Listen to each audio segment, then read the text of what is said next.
Hey, Hickok 45 here. You noticed I finished my 45. You saw me working on an FAQ 50, the one about magazine springs weakening. Well, it came out pretty well. I'm really happy with mine. You know, the one John made, it's not too bad either. He's pretty handy with a carving stick, a carving tool. And come up and look at these babies. We're proud of them. We're really proud of them.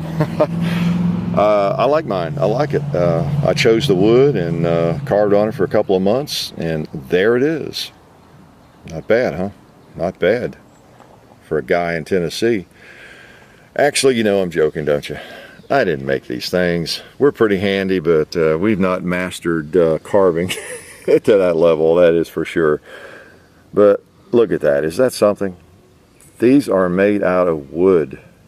Almost nothing but wood. And they're done by a guy up in Michigan. Wrote and asked me if I was interested in getting one on T&E, to test and evaluate.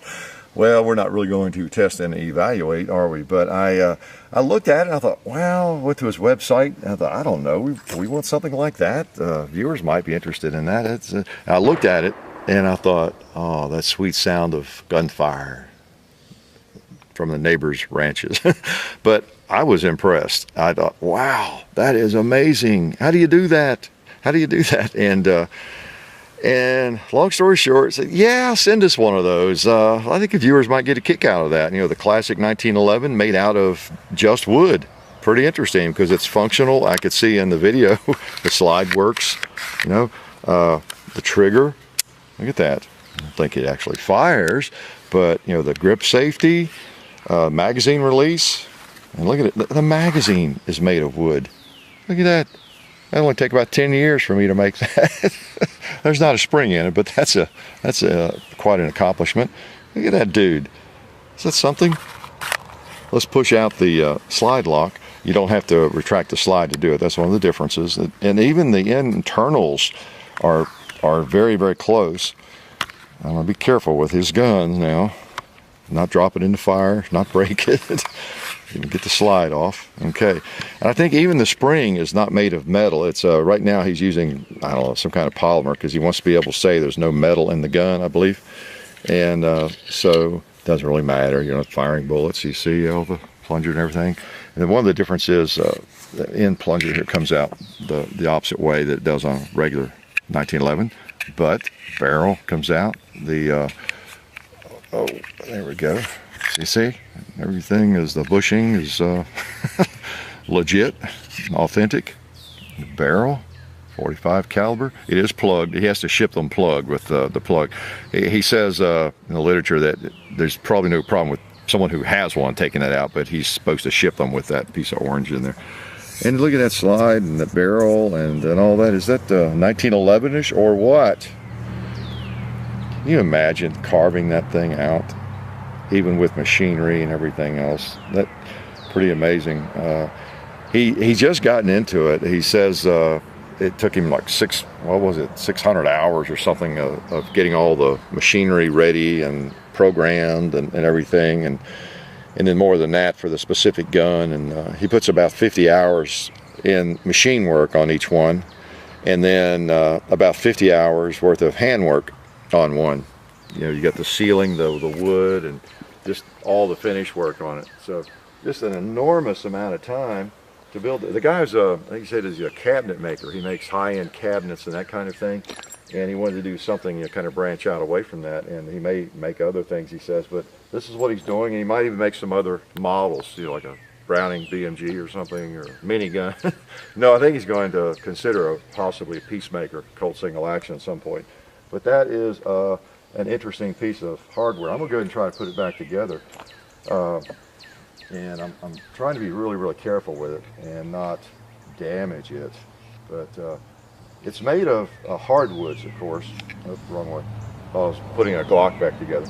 It's he was saying one of the tricks is getting a hardwood, that won't split. If you've ever worked with wood much, can you imagine making little pieces like that and not having it split? And then actually in the machinery holding it so that you can work on it and saw on it and everything. That's why I have this bullet out here to make sure I push that plunger back up in there. There we go. Got spring in, recoil spring. Yeah, slide it back on. And he started with a good one, didn't he? Your classic 1911. That was a good choice. Pretty neat. I just thought you all might find it interesting, and we couldn't resist the little carving in the FAQ. And my guess is some people fell for that, right? A lot of you did not, but some of you did. Some people, I think, were impressed with my carving skills. I'm mean. I am so mean. I am terrible. Yeah, so there we go. Back together. Look at that. 1911. Now, he doesn't have the rights to put like Colt and that kind of thing on there. He's working on some of that, but so his last name starts with an H. I think that's why he's got that on there on this one. That one is actually prettier in some ways, I think. I believe this was the first one he made, actually. That is just amazing. Phenomenal, phenomenal.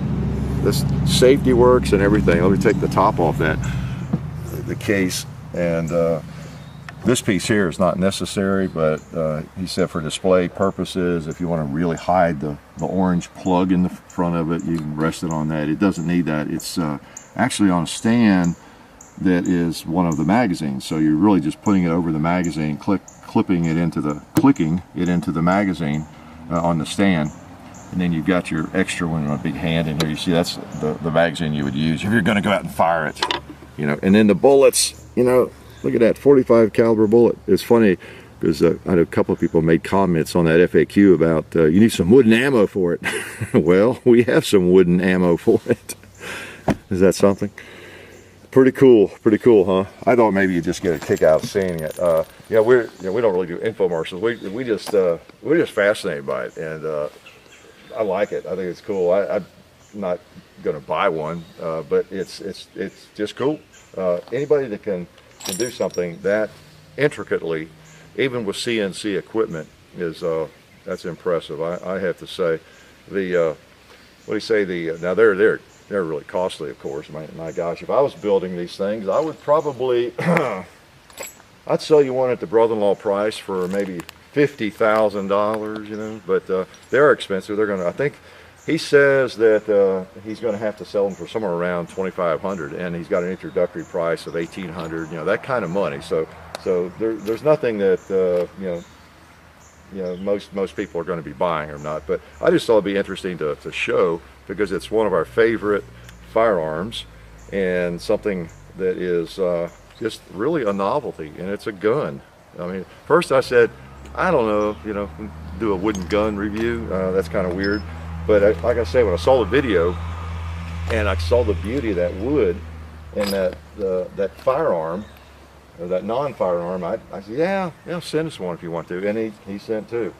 He makes grips, by the way. So they're kind of specializing in exotic woods, he says. They're getting this ebony and some of these exotic redwoods that they're making some of the grips and going to be making some of the guns out of as they get into it. There's an ebony that's a black wood and a really hard wood. I forget what kind of ebony it was. There's a special name for it, but he says it makes the gun look real, you know.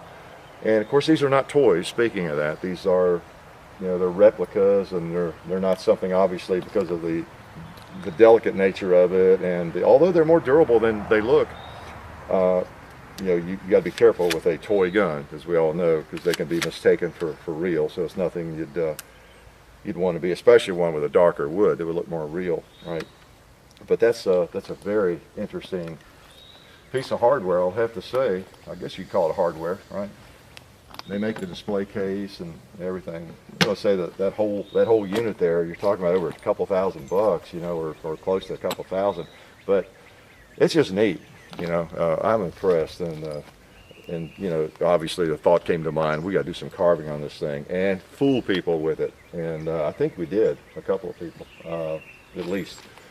But pretty neat. I hope you got a good look and inside and out, and probably nothing that you're going to put on your Christmas list, but I thought maybe you'd find it interesting that someone's actually doing something like this. you know, and possibly other firearms that would be available, or your favorite Glock, your favorite CZ or something, and who knows, maybe your rich aunt will buy you one for Christmas one day. But the guy actually is not really in like full production or anything. He's just getting started doing it, and he said he would send us one if we were interested. I said, send it along, we'll show the viewers, and I don't know, maybe I'll pack it. Maybe this will be my new carry gun. So, beautiful works of art. Beautiful works of art, and that's really what I wanted to show you. So, life is good.